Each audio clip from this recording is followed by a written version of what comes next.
Hello, my name is Devin Allen Smith, and today I'll be talking to you about evidence in Module 9.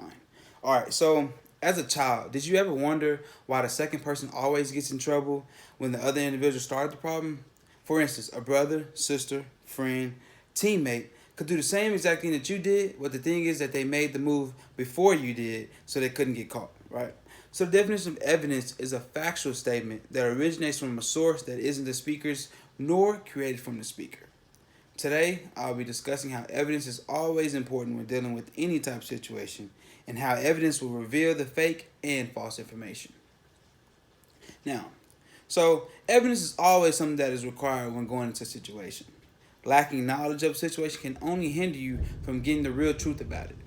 A time I can speak on the term of evidence is when I was in middle school following the wrong crowd. Alright, so one day I was at lunch, right? And we started a food fight. Mind you, this was premeditated. We planned this all before.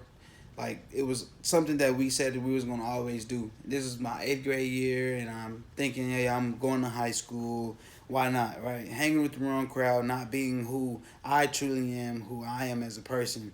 I decided to go along with the food fight.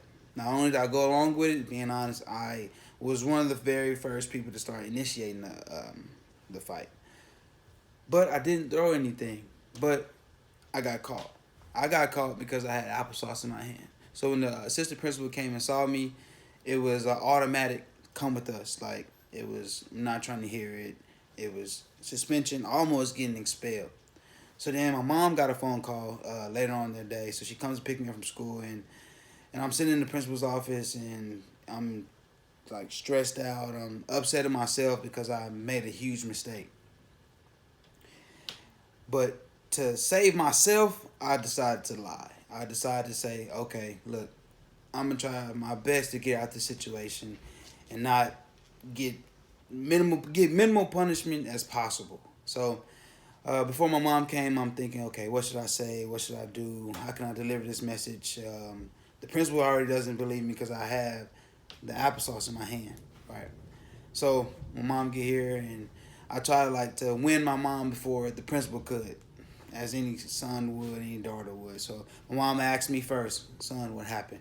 And I said, yeah, they were accusing me of having a food fight. I was just getting ready to eat my applesauce, and it looks like I was gonna throw it because somebody threw something at me. Mind you, the school has cameras, so we ran back the cameras, and it shows that I walked into the cafeteria. I was talking to a group of individuals who also were suspended. We talked about it, and it showed that I encouraged somebody, I egged somebody on to throw an orange. Wild orange is hard, and it really hurt somebody, but it started. And from that point on, students looked at it as it was something fun, but in reality, it was something that was very, very terrible. So yes, I got suspended, and it was a terrible week for me. Period. So I look at it as like a monkey see, monkey do type of effect.